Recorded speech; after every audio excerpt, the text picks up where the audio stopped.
صح النوم يا مجلس إدارة نادي الزمالك. أخيرا سمعنا النهاردة خبر إن كابتن هشام نصر اتبرع لنادي الزمالك ب20 أو 25 مليون عشان مرتبات اللعيبة.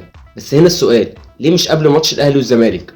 ليه دلوقتي بالذات؟ مادام انتوا كده كده عارفين إن مفيش فلوس هتيجي يوم 1/10، ولا صح؟ ما انتوا كده كده كنتوا نايمين فصحيتوا دلوقتي، ماشي، يعني نعتبرها ان انتوا يا دوبك لسه صاحيين. بس عايز احكي لكم حكايه. كابتن محمود الخطيب ما كانش داخل انتخابات. ليه؟ لان ما كانش لاقي حد يدعمه في الانتخابات اللي جايه، فكان بيقنع الاستاذ ياسين منصور انه يدخل معاه كنائب.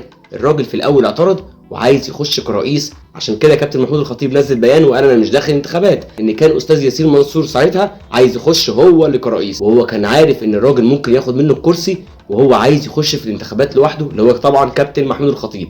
فكابتن محمود الخطيب قعد يحارب انه يخلي استاذ ياسين منصور يدخل معاه الانتخابات عشان يقوي قائمته، زي ما هو متعود دايما ان تبقى في القائمه عنده رجال اعمال كبار يقدروا يمشوا معاه النادي، عكس رجال الاعمال اللي عندنا. نرجع بقى معلش لمجلس اداره نادي الزمالك. في رجال اعمال؟ طبعا كلهم رجال اعمال. استاذ هاني بيرزي، كابتن حسين السيد، كابتن هشام نصر، حتى كابتن حسين لبيب، كلهم رجال اعمال وبيشتغلوا ويقدروا يصرفوا على النادي. بس احنا مش عايزين كده وبس، احنا عايزين كمان يبقى في موارد لنادي الزمالك. لكن الناس جايه تهرج، الناس جايه تنام، مسلمين كره اليد لواحد، مسلمين لكره القدم لواحد اللي هو طبعا جون ادوارد. والراجل الصراحه مستحمل كتير ان الناس دي نايمه مش عايزين يصحوا ولا عارفين تمشوا مدرب، لان انتوا اصلا ما بتدوهوش مرتبه اللي هو اصلا قليل، فهتجيبوا مدرب احسن منه منين؟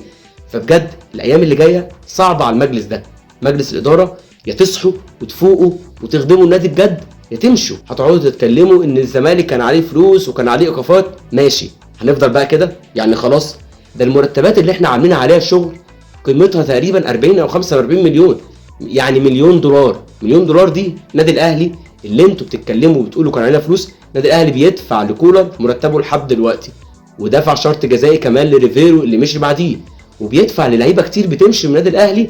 ففي فلوس، انت ممكن تدخل موارد كتير لنادي الزمالك زي ما النادي الاهلي بيعمل، بس انت نايم مش عايز تشتغل. كلهم رجال اعمال باصين لشغلهم واخدوا الكرسي وبس، مش باصين لمصلحه نادي الزمالك. هي دي المشكله في رجال اعمال نادي الزمالك، وهو ده الفرق بين رجال اعمال نادي الزمالك ورجال اعمال النادي الاهلي. عندك كابتن حسام عبد المجيد، انت عارف حسام عبد المجيد اللاعب الدولي ده بياخد كام؟ عقده لغايه دلوقتي ما يتخطاش 2 مليون جنيه.